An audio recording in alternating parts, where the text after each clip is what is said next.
page, or view my videos, commenting, stuff like that, subscribing. Definitely appreciate everybody who wanna get a little dog knowledge for the day, or have a have it play a role in your life or whatever like that. Like I say, it's just here to kick as much knowledge as I possibly can because it's always good to share info with different people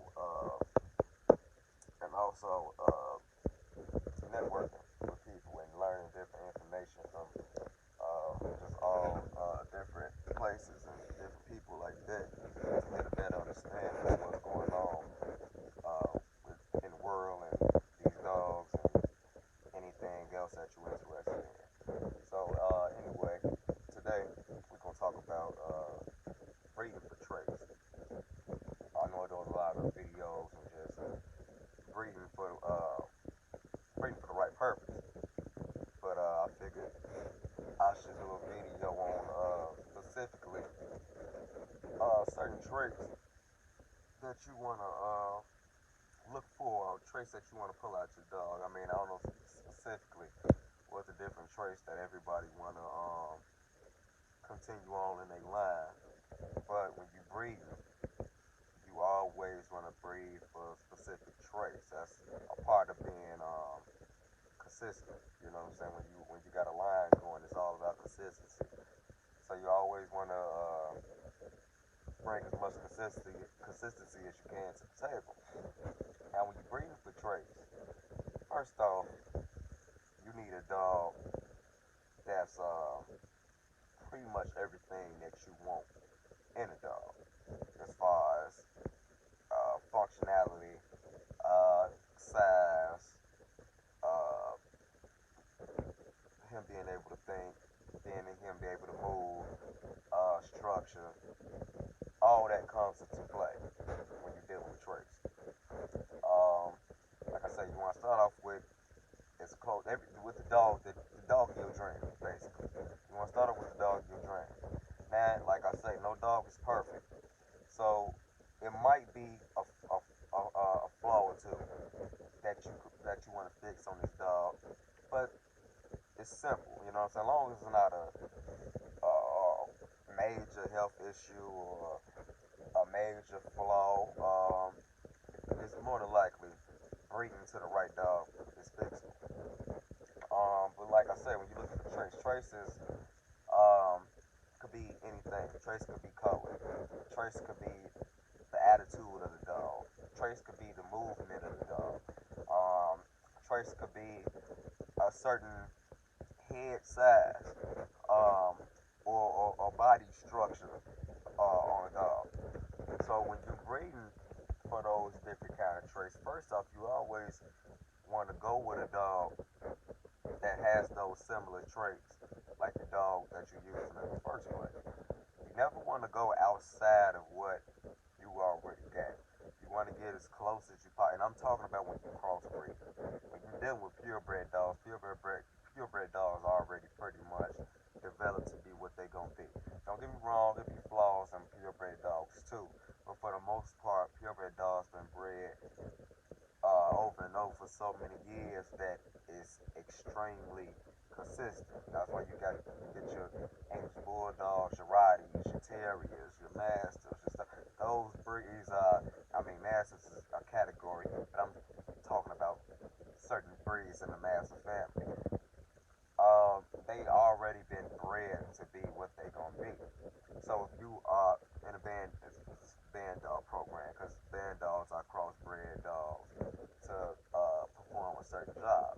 But if you, besides band dogs, if you just crossing dogs just to make a certain type of breed, it ain't gotta be a band dog. It just be something that you always wanted to do, and you want to just find out the right steps to accomplishing your goal.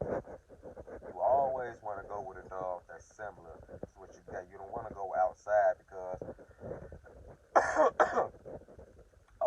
when they say you can have a scattered litter, you gonna have a scattered litter anyway because you're using two separate breeds. But if you're breeding dogs that's similar to each other with similar traits, you'll start getting a consistent function in the puppies that you produce. Now, like I say, it's not a first time thing.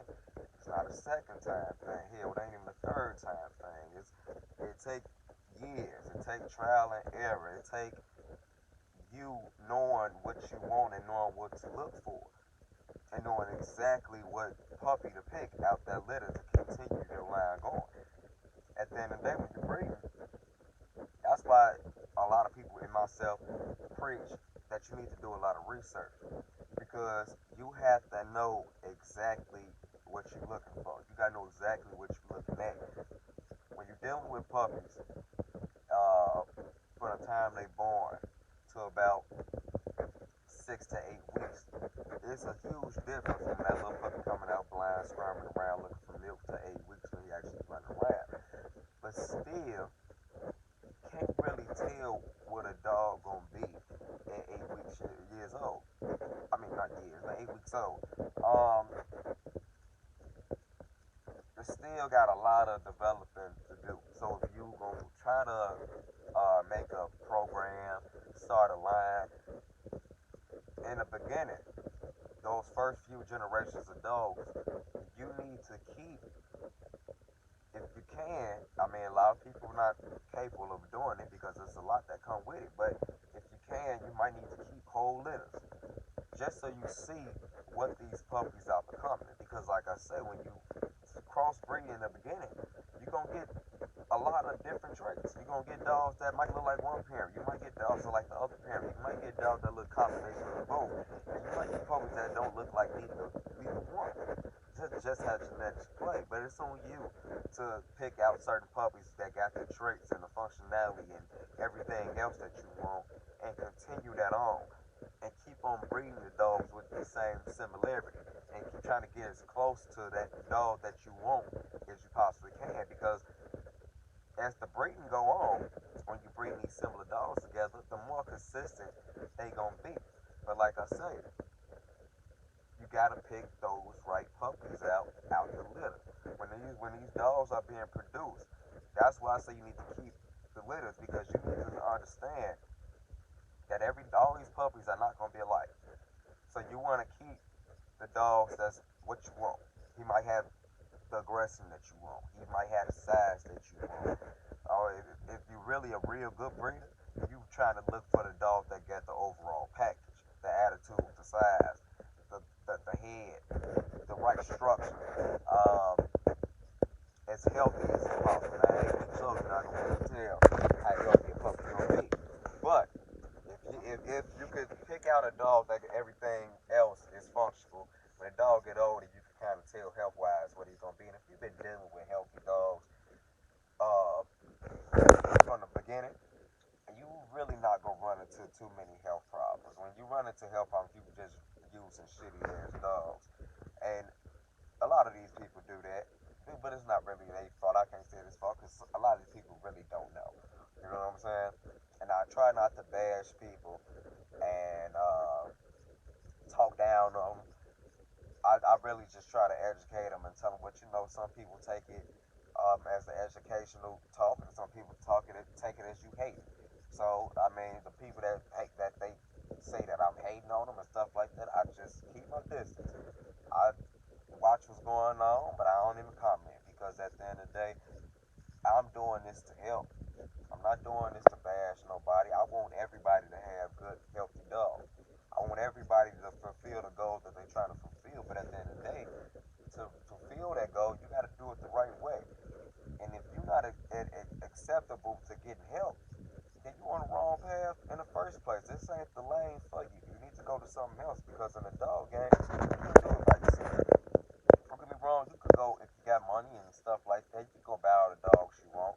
But at the end of the day, it ain't about just purchasing dogs. It's about putting the right dog together. Another thing that I think people get confused, I think a lot of people think that just because they might have spent $3,000, $5,000 on the dog, and this dog looks excellent, move good, move great. That's good.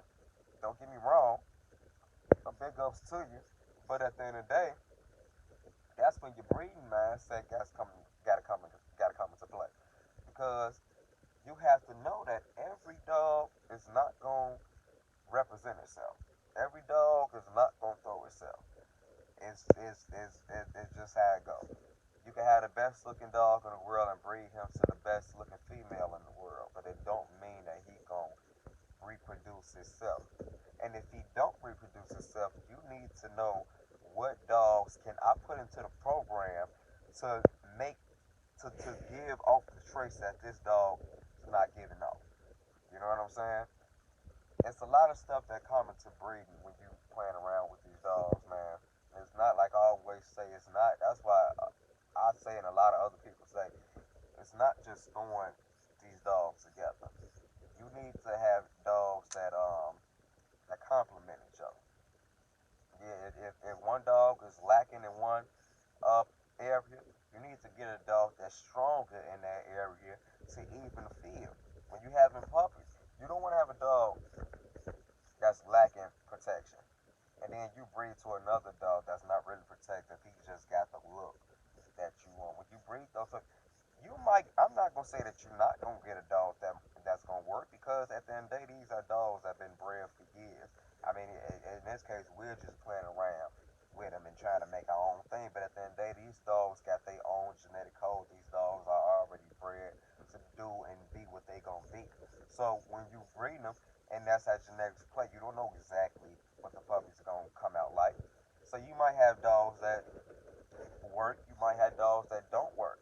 But at the end of the day, if you're trying to make a working program, you take those puppies that work or have potential of being a working dog because 8 week puppies ain't working. So you keep the puppies that have the potential to be a working dog, and you go from there. You keep breeding to working dogs, and hopefully at the end of your program, you end up with working dogs throughout your whole entire program. And that's pretty much how it goes.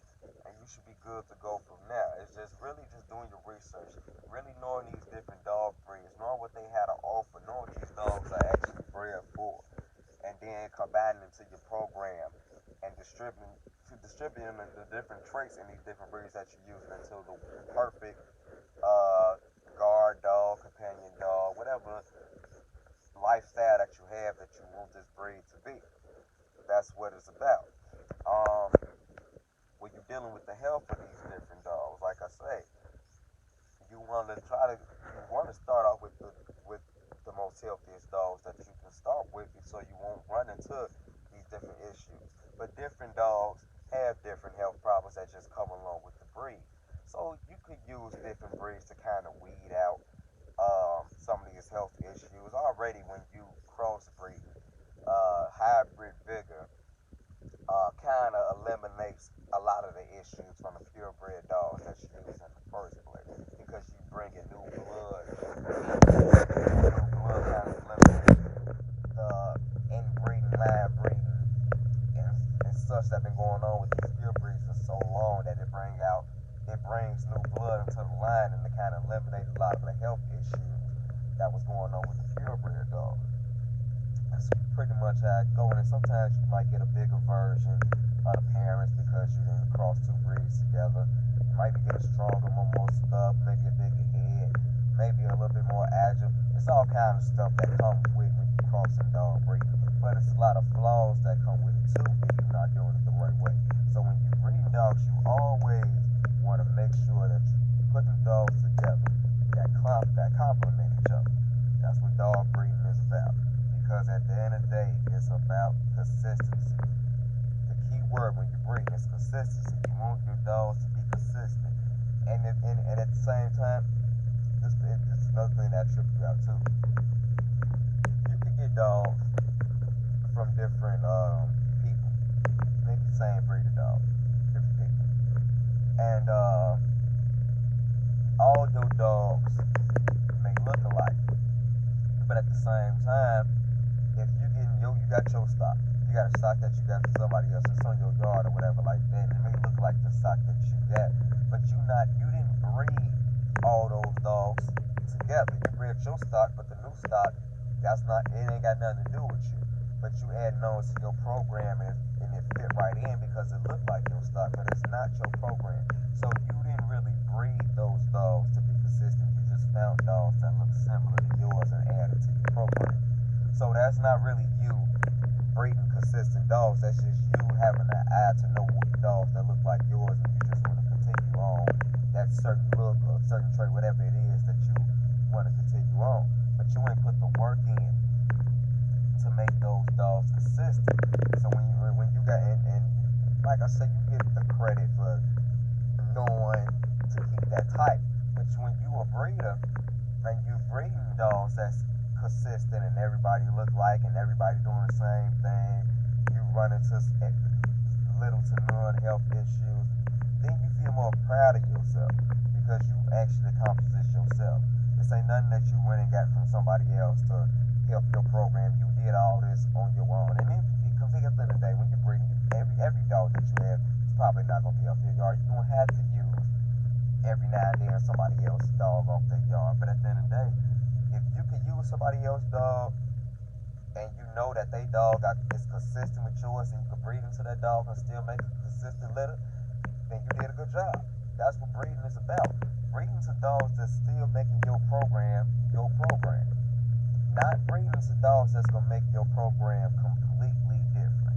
You can't have a dog that look like such and such, and then you have a litter and the puppies look like something completely different. That's not dog breeding. Dog breeding is not about just making working dogs. It's about making working consistent dogs. That's when you selling puppies, the buyers know like, okay, every dog that I get from him is gonna be similar to the one I got before or better. Because when you breed, you want to get better too. You don't want to stay the same. And you might have a hell of a program where you got a lot of good dogs, but you still want to breed to get better than that. You want to breed to get the best that you possibly can. That's just how it goes. You don't breed to stay the same, you breed to get better. But at the same time, when you're getting better, it's about functionality. It ain't about looks. It ain't about color. You can't make color better. You could probably make a dog look better, but at the end of the day, who gives a fuck about a good looking dog that can't perform? It's about performance. You know what I'm saying? Don't get me wrong, some people don't really give a fuck about performance. They just want a nice looking dog with some color and a family companion. That's fine. Ain't nothing wrong with that. But me and a lot of other people that I deal with, a lot of people that I see on these different social media sites and people that I think subscribe to my page, we looking for the more overall dog, the more overall functional dog. Looks and color, that come last. We want a dog that's going to perform. We want a dog that's going to work when he needs to. A dog that's going to be the perfect family companion. The dog that you can take out and live your everyday life with and don't have to worry about this dog running out of gas on you and passing out and having heat strokes and all that kind of crazy stuff. There's a lot that comes to these dogs. That's why research is so important. Like I say, man, it's a wonderful thing when you could start from scratch and put these different breeds together and call it your own. And then you got a lot of people that recognize you for doing what you're doing and really giving you the credit and publicity for putting out such a great dog breed. The Colossal Mastiffs, for instance. Now, don't get me wrong, it's not a world-renowned breed at the moment. I do got people around the world who have my dog, don't get me wrong, but it's not a household name yet. I would love for my breed to be a household name, but at the same time, I want my breed in the hands of the people who are going to actually keep up the standards, going to actually breed the dog for what it's supposed to be. Not have a big protection dog and you just got them out here just going crazy on people out here attacking dogs, and then the dog get a bad name and it start getting banned in different states and stuff like that. That's not what the Colossal Mastiff is about. The Colossal Mastiff is literally bred to be one of the most as close to perfect all around mastiffs that you can get. I purposely tried to make this breed so it could be better than the Corso. I wanted a dog that was better than the Border. I wanted a dog that was better than the Prussia Canario. These are all dog breeds that I'm familiar with. These are all dog breeds that I own. I'm not just talking off seeing dogs off of the internet or seeing people on Facebook with these different dogs. And I had these dogs in the late 90s, early 2000s. I had these dogs before people even knew what a Prussia Canario or Border or Corso even was. So I already had the hands up before a lot of these people. You know what I'm saying? And even then, I seen a lot of these dog breeds change. Well, I knew they was gonna change because I knew these dogs are great breeds. And once they got into the hands of just the world, you know what I'm saying? Period. Because everybody don't know what to do with these dogs. It's certain people. And I knew when they got into the hands of these certain people that they were gonna get overbred. They were gonna get bred into other breeds. They were just gonna lose a lot of what they was actually about. And I was like, you know what? I'm gonna take these certain breeds and I'm gonna cross them together because at the end of the day, a lot of these massive breeds, what one is lacking, another might be strong in. Don't get me wrong, all the masters are similar. They all bigger dogs. They over 100 pounds. They're pretty much all guardian dogs, working dogs. That's one thing a few things that masters have in similarity. But when you get to the specific dogs, you have different traits that's not alike. When you got Cane Corsos that are actually good in farm and protection work. Agile. They move good. One of the best master breeds that you can get. If you get a real one, if you get a good one. But then you got the Borble. That's a really, really active mastiff, athletic mastiff. That's a lot bigger than the Corso. But the Borble is not a working dog like the Corso is. Or don't have a natural guardian instinct like the Neapolitan Mastiff does. The Prussia Canario is similar to the Cane Corso. Very similar in looks, very similar in the way that they act. But the Prussia is a more hard dog than a Corso. The Prussia is a more aggressive, naturally aggressive dog than the Corso. The Prussia is a more animal aggressive dog than the Corso. It's all and body wise. The Prussia is a more what's the word? More built, wider chested, bigger head dog than the Cane Corso. The Cane Corsos are more leaner in the chest, a little bit more up and down. They don't really have a real big, bulky muscle tone on them. More like a leaner, athletic. Don't get me wrong, they have a slight muscle tone, but not really as pronounced as the Prussia or the Borble, for instance. Or even a Neapolitan Mastiff if you find a good one. Now, a lot of these Neos you see nowadays are the big sloppy dogs. And then don't get me wrong, the big sloppy Neos, they still have the guardian instinct. It's just a matter that they can't really move and as functional as they should be. But a lot of the guardian instinct traits are still there. That's why you see a lot of Neos being used in band dog programs because the pit bull is not really a protection dog. Pit bull don't really have a guardian instinct. So they use the Neo and the pit to cross together to get the best of both worlds, to get a dog with a bigger frame as like the Mastiff, with the tenacity and gameness of a pit, but with the guardian protection instinct of the Neapolitan Mastiff. And you breed those two dogs together to get the perfect specimen. That's what the band dog program is about. Now nowadays they put herd of dogs, shepherds, and stuff like that in there, and that's new. I'm not gonna lie. In the 90s, when the band dog always been around. Let me say that first. But in the 90s, late 90s is when the band dogs started getting kind of back popular. But it was really bulldogs and massive crosses. It wasn't Malinois and shepherds and all this stuff going to the line and all. It wasn't none of that. And then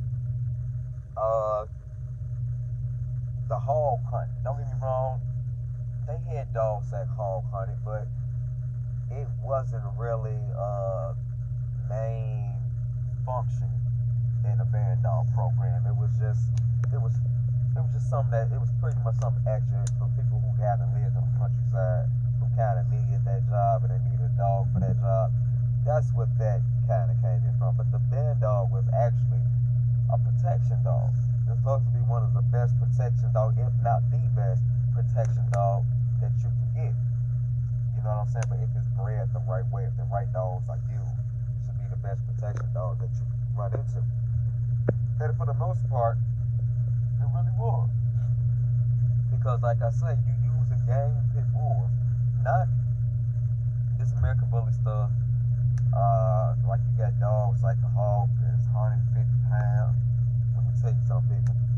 You will never ever see an authentic pit 100 and some pounds.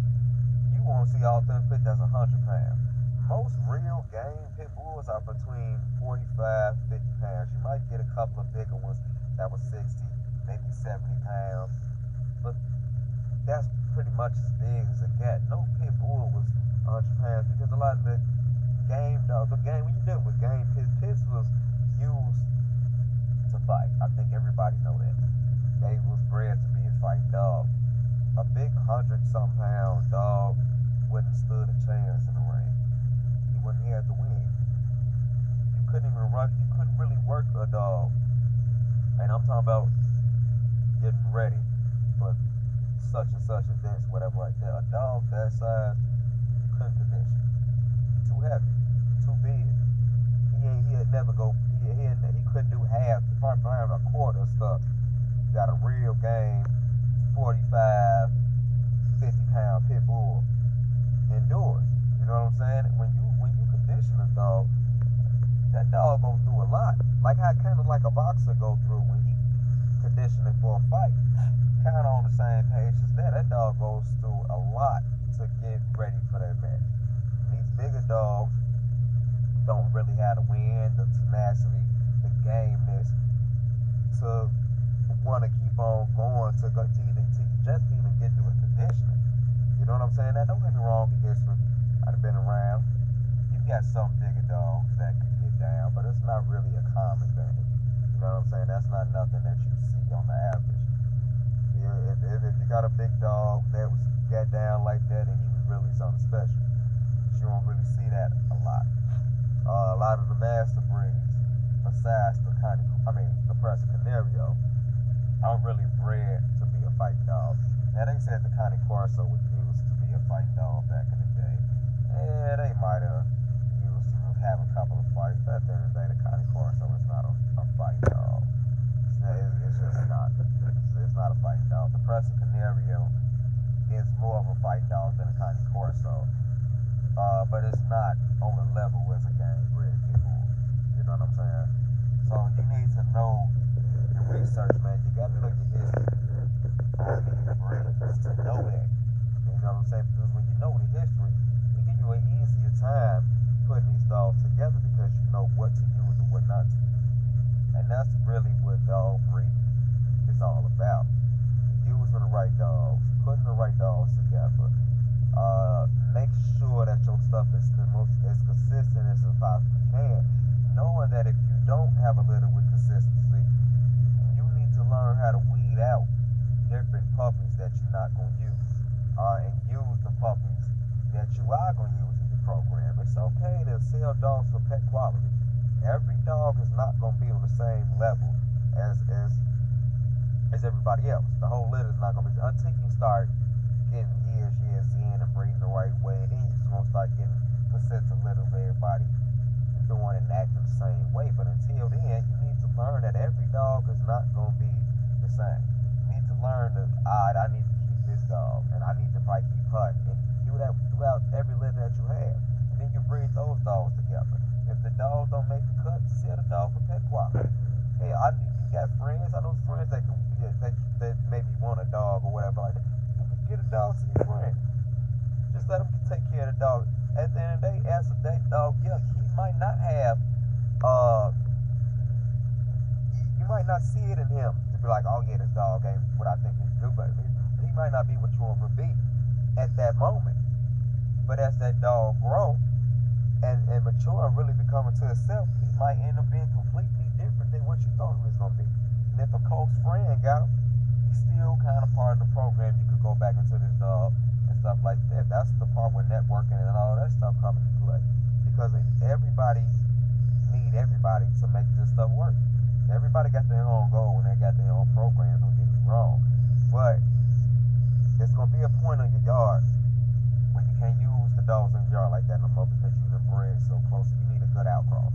So a networking comes into play. Because your guy might have, oh man, he got such and such and similar to mine. Man, I am getting a little tight over here. It's about time for an outcross. Hey, such and such, you think we could? Man, you know you got such and such that look good and over there. I mean, they complement each other. I was thinking we should maybe put them together and see what we get. That's what networking is about. If it work, it work. If it don't, it don't. But at the end of the day, you try it out to see if it work. If it complement each other, we always test the waters. More than likely, you're probably gonna get something good.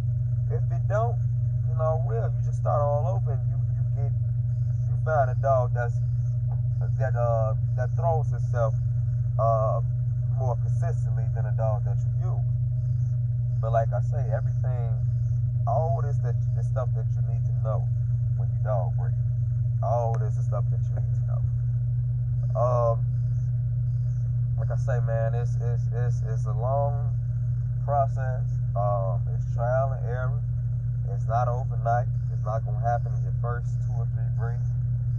But if it's really a goal that you want to accomplish, you're gonna do the best that you can to go full-fledged and really get what you're trying to get out of it. That's how these top breeders become top breeders, because they never give up. They never stop grinding. They keep on with it. They keep at it, even if they go through a moment where it don't seem like nothing going right. They keep on going. They count those dogs out the program, and they get dogs that's gonna aim them closer to their goal. And that's what dog breeding is about. Like I say, you get a lot of people. I get people who hate on me all the time. I post pictures and videos on Facebook, and a lot of times the pictures and stuff that I make. Like, I post a lot of stuff on Facebook, and I'm not a photographer. I breed dogs, and I work. I live a regular life. My dog thing, that's my hobby. That's what I do. I've been into dogs since I was a kid. I'm not a photographer. So some of the pictures I take, they might look okay or whatever like that, but in real life, they don't even give you a quarter of what my dogs really look like. Because I don't really know how to take good pictures. Like, a lot of people, they see my dogs on pictures and they think that they're nice. But when they come to my house and actually see them, like, oh my God, I never knew that they was like that. The pictures don't get those dogs no justice. Yeah, I know, because I'm not a photographer. I'm not really out here trying to take the best photos. I'm just really taking pictures so people get an idea of what I get. I do a lot of videos, man, because I really want people to get into the Colossal mastiff. I really want people to know what this breed is about. That I spent so many years trying to create. I want people to enjoy this dog like I enjoy this dog.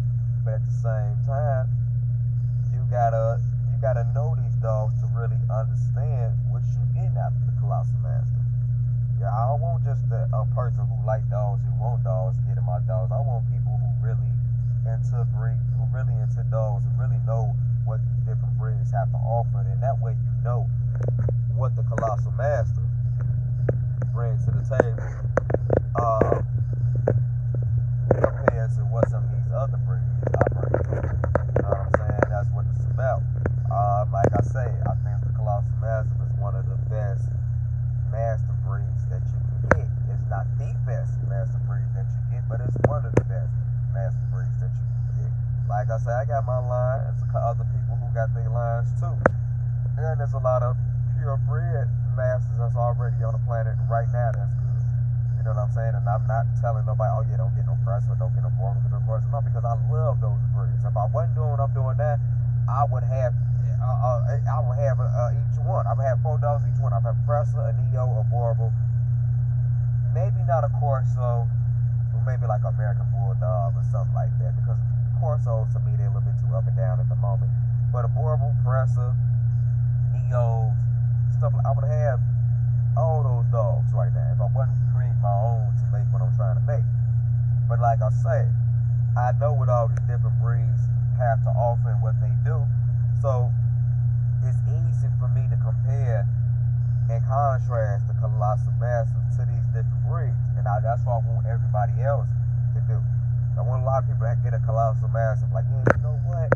I used to own a Colossal. I used to own a Press. I used to own it, but man, this dog is like my Colossal times 10 or whatever like that.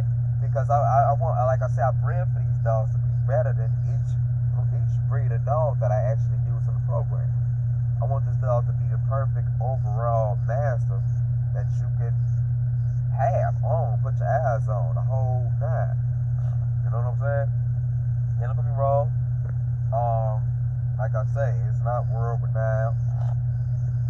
A few people know what the Colossal mastiff is, but I want the world to know what the Colossal mastiff is. I would love for my dogs to be in dog shows and stuff like that, but at the end of the day, you know what happened when the AKC and these dog shows get a hold of your breed and start changing, because they want a more watered down dog. They want a dog that's the show type.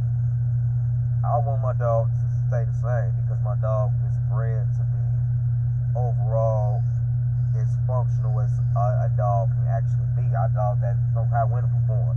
A dog that's cool with the family, cool with friends. You ain't gotta put this dog up because he know how to react and when to react when you got people over. He gonna be chilled out the whole nine, greet you and everything. But if any conflict, anything happen, he gonna be the first one up right in front of the family, make sure that they don't get harmed, and he gonna put his life on the line to make sure no harm comes to the family. That's how the Colossal mastiff is bred. Tim Odom, for instance, I've been knowing Tim for years. Same thing with him. The Ileana blood mastiff, for the people who know what the Ileana blood mastiff is. Same thing. Big functional dog. We bred to have functional dogs. That's what this game is about. It's not about size. Me and Tim bred dogs together. Our programs are not the same dog, but throughout the years, we bred dogs together. We had all kind of conversations about dogs. We took trips out of town to go get dogs, the whole nine. We did all that. So we know the different dog breeds, what they have to offer, and all that. And we took those different dog breeds and made it our own. And we got the Colossal mastiff, we got the Ileana blood mastiff, and that's some of the two best dog breeds in the Midwest area. I mean, I'm not saying that because it's my own dog. I'm not saying that because I know Tim. I'm saying that because I know dogs. Tim know dogs. A lot of people that I deal with know dogs. Me personally, and Tim know, and Tim himself. We deal with old school dog men, dog legends. That's what I call them. I mess with all old school dog men. Don't get me wrong. There's some younger generation dog men too. That's pretty good. But I mess with all the older guys because they let me know about the history beforehand, before I was born, and they keep me on track. If I'm doing something wrong, hold on, young brother, you need to such and such, and I listen. And the dog head, you gotta listen. You gotta take heed to people, and I know that people ain't everybody not hating on you. You know what I'm saying? People are actually out here trying to help. People out here that like dogs as much or more than you do. You know what I'm saying? We just don't want these dogs out here getting out of hand and just making a big population of mutts that ain't functional, that's just going into pounds, getting killed and stuff like that because these people have these big dogs and then they get them because their friend got them and don't know how to deal with them, and the dog act up or whatever, they can't control it, and the dog end up being in the pound. At the end, the dog got to get adopted out or get put to sleep and stuff like that. Oh man, that's why I say, if you don't really know what you're doing with this dog stuff, leave it to the people that do. So we won't have a lot of these just random breeds out here. We got a lot of dogs that's actually serve a purpose. Yeah, and no matter what breed it is, from small dogs to the XL dogs. You want every dog breed to serve a purpose. That's what dog breeding is about. And make sure that these dogs fall into the hands of the people that's going to actually do the right thing with these dogs. Breed to breed to continue on what these dogs are supposed to be. Not just breeding for their own use, just for money, or just a name. You know what I'm saying? Because you get a lot of that nowadays. You get a lot of people nowadays, and when you say something to them, they think you hate them. And these people don't know nothing about nothing. You know what I'm saying? So that's my rant for the day. It's 40 minutes. I guess they gotta get a little longer. The more I do, but it's okay. At the end of the day, it's a lot of info that comes with this dog, and I just want to try to get as much information as I can out to people to not only get my program promoted, but help out other people's programs too. It's not only about the Colossal Masters, it's about dogs in general and helping out the other people trying to start their own program. So with that being said, I'm gonna end the video. Like I always say, subscribe, like, comment. Um, we can talk dogs. Hit me up. And you know what I'm saying? I say that every video. I ain't really hearing nobody commenting wanna have any dog talk, but like I say, we can talk, man. Talk. I know a lot about dogs. I know a lot, probably more than a lot of people that you run into. So hit me up. Y'all enjoy y'all day, y'all Tuesday. It's a decent day out here in Chicago. It ain't too hot at 70 degrees. They had the looting and stuff going on the other day. But man, besides all that, man, everybody, man, stick together. And hopefully, man, we could get this thing back up and running where we can all go out and enjoy our lives like we all used to. So everybody enjoy y'all day. Remember, click, subscribe.